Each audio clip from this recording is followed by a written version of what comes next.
People may call you foolish, but everything you give will eventually come back to you. Be a giver.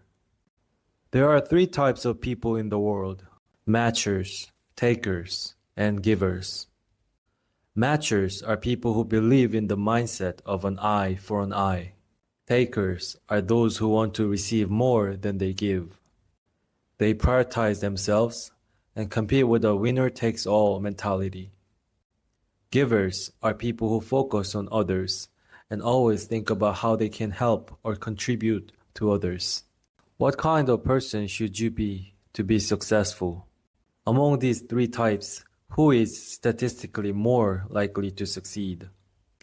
It would be nice if the world were beautiful enough that givers are more successful than takers, but the reality is not always so.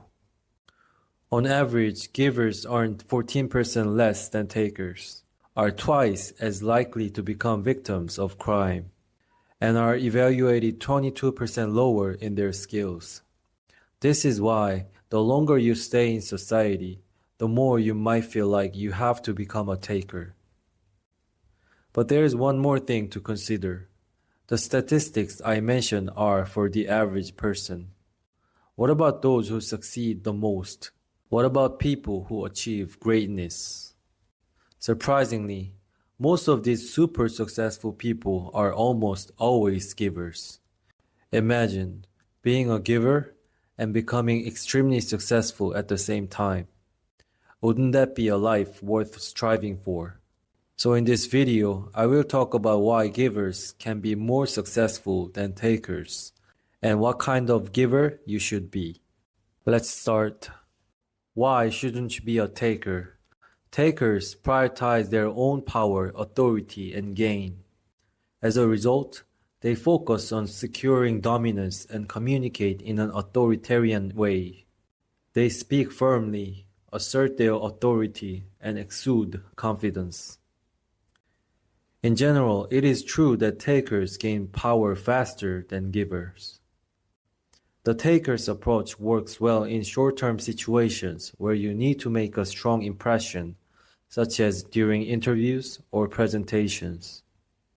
But life is not short. What happens in the long run? Takers focus on taking more of the other person's share. They tend to focus on how much they take from the 100%. A taker might have 60% of resources, while the giver only takes 40%. In this process, the taker creates a zero-sum game, where they need to fight for their share. In a zero-sum game, as the taker gains more power and resources, the other person always loses and feels defeated. If you try to overpower others every time, they will eventually resist. Every human being is naturally self-centered. Each person is the main character of their own movie called life. If someone tries to take the main role in your movie, you wouldn't be happy about that. The bigger problem is that this creates a dynamic of attack and defense. The attacker keeps pushing, while the defender keeps resisting. Takers fight to get what they want, and if the taker does win, the giver feels like they have lost. In the end, the giver won't want to work with the taker again. On the other hand, givers think more about what's beneficial to others and to the community. They focus on growing the pie so that everyone can have a piece, increasing the overall benefit for all. Givers gain respect in society because they focus on the collective good. In business, this often leads to creating new opportunities and partnerships. Let's say you're a CEO of a company. When you are looking for a business partner or assigning someone a new project, it's important to be able to trust that person will consider the greater good, right? Givers also communicate differently.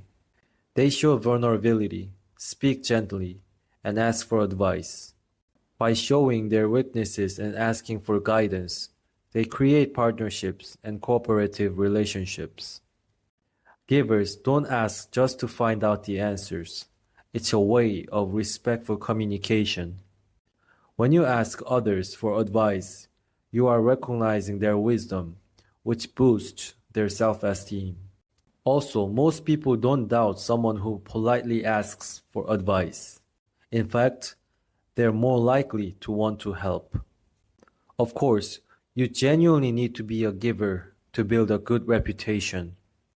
If you've always acted like a taker and suddenly pretend to be a giver to close a deal, people will be suspicious. Living a life of giving is important. The title of giver isn't something that's earned overnight. If you choose to give in order to get something in return, you are not truly a giver. Humans are driven by emotions. Positive emotions are often more important than logic. Even if you achieve the same results, people tend to value your performance more highly if they like you. Givers help others, communicate gently, and earn respect. This social respect translates into new opportunities, which ultimately increases the likelihood of achieving greater success. From a management perspective, givers are less risky than takers. First, we need to understand the concept of the sunk cost fallacy. The sunk cost fallacy occurs when people continue investing time, energy, or money into something just to prove that their past investments weren't in vain, even when it's clearly failing.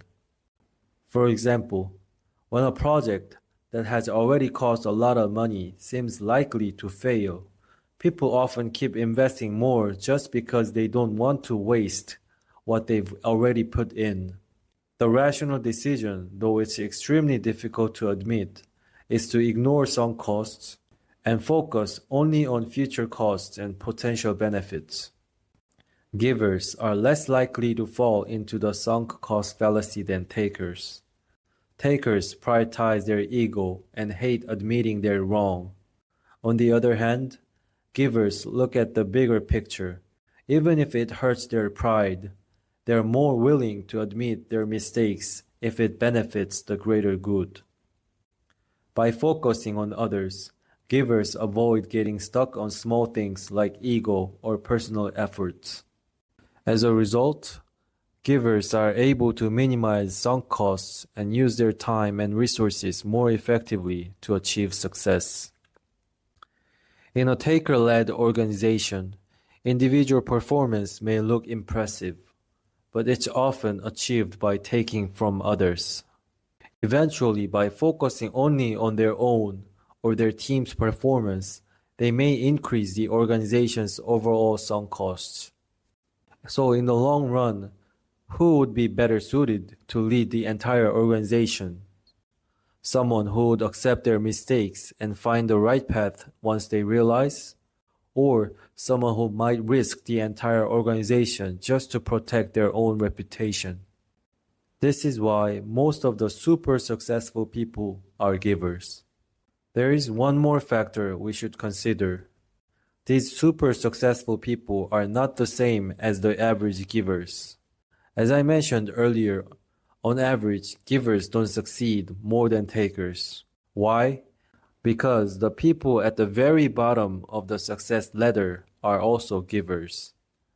These givers often try to help others beyond their own capabilities and end up hurting themselves or failing. So what is the difference between successful givers and unsuccessful givers? The successful givers are those who can balance helping others with looking out for their own interests. They care about making the world a better place, but they also have ambitious personal goals, which they protect from takers. Whenever givers are violated to the point where their personal goals are negatively impacted, they switch to being matchers. Successful givers know when to switch from giver to matcher when they realize the other person is a taker. They use a strategy called the general's tit-for-tat strategy. Tit-for-tat is the matcher's approach based on the idea of an eye for an eye. But successful givers are more generous. And here's the secret. Against takers, a successful giver would act like a matcher about 50% of the time, but the other 50% of the time they act as givers. This way, they reduce the chances of being exploited by takers while still earning respect in society.